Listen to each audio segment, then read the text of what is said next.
तो क्या एक उपासक अन्य नामों को जप सकता है,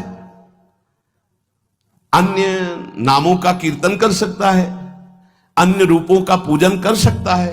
एक उपासक जो किसी एक उपास्य देव में है, वो बहुत से उपास्य देवों की पूजा या नाम कीर्तन या नाम जप कर सकता है अच्छी तरह। उत्तर, अच्छी तरह कर सकता है, परंतु ये साधारण भक्ति में, गौड़ी भक्ति में, वैधि भक्ति में, अनुरागात्मिका भक्ति में नहीं। बाबा उत्तर दे रहे।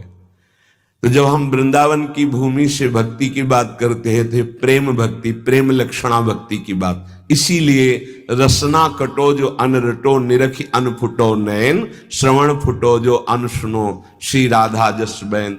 जैसे प्रश्न करते हैं एकांतिक में कुछ भक्त उपासक कि हम तो अमुक अमुक अमुक अमुक बहुत भगवान विराजमान किए हैं, तो सब भगवान के स्वरूप हैं, आप मना क्यों करते हो? नहीं, मना नहीं है। साधारण भक्ति तो सबकी ऐसी होती है, लेकिन जब अनुरागात्मिका भक्ति, प्रेम लक्षणा भक्ति की बात आती, तब अनन्यता आ जाती है। जैसे गोस्वामी जी सिया राम में सब जग जानी कह रहे हैं, फिर ये जब उनकी अनन्यता की बात सुनो तो कह रहे हैं बने तो रघुवर ते बने और बिगड़े तो भरपूर, और तुलसी औरंते बने ताबन बे पे धूल। जब सिया राम में सब जग जानी तो और कौन बचा? यहां ज्ञान नहीं, ये प्रेम अनन्यता है। एक भरोसो, एक बल, एक आस विश्वास, एक राम घनश्याम हित, चातक तुलसीदास। जैसे चातक आकाश से बरसे हुई स्वाति की बूंद के सिवा और कुछ ग्रहण नहीं करता, ऐसे ही प्रेम भक्ति मार्ग का उपासक अपने आराध्य देव के नाम रूप लीला धाम के सिवा अन्य उसकी कोई भावना ही नहीं रहती। तो जब तक अनुरागात्मिका भक्ति का परिचय नहीं मिला, उसमें नहीं, तब तक ये सब चलता है।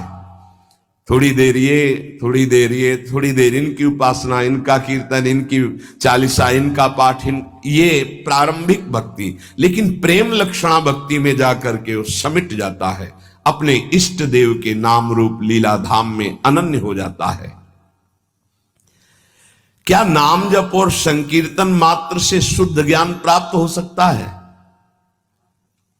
या फिर और कोई साधन करना पड़ता है? अगर वो नाम जप और नाम कीर्तन करता है तो ज्ञान इच्छु होने पर उसे शुद्ध ज्ञान हो जाएगा। उसके अंदर अगर ज्ञान प्राप्ति की इच्छा है तो शुद्ध ज्ञान प्रकट हो जाएगा, वेदांत वाला। और अगर प्रेम इच्छुक है तो प्रेम प्रकट हो जाएगा, उसकी इच्छा क्या है। और अगर विषय की चाह है, किसी कामना की, तो उसकी पूर्ति हो जाएगी। ज्ञान और प्रेम इसका परिचय भी नहीं मिलेगा। जब तक कोई वासना रहती है, इच्छा रहती है, तो पहले उसकी पूर्ति होती है, फिर जब उससे वैराग्य होता है, नाम कीर्तन नाम जब चलता है, तब आगे जो उसके अंदर भाव बनता है भक्ति का या ज्ञान का, वही जागृत हो जाता है। अंतःकरण नाम कीर्तन से, नाम जप से बहुत जल्दी शुद्ध होता है, इसलिए शुद्ध ज्ञान की प्राप्ति उसको प्राप्त हो जाती है। अगर ज्ञान इच्छु है तो भाव उसके अंदर नहीं बन पाएगा।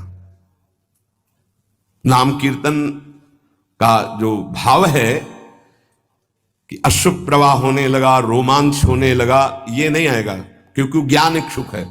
तो अंतःकरण शुद्ध होगा और ज्ञान की तरफ ले जाएगा नाम जब नाम कीर्तन।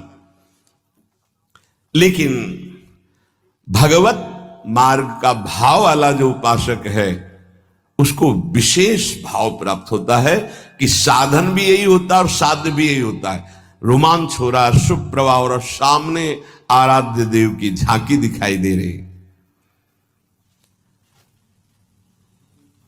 कुछ तो विद्वान कहते हैं योग मार्ग से ही चित्त शांत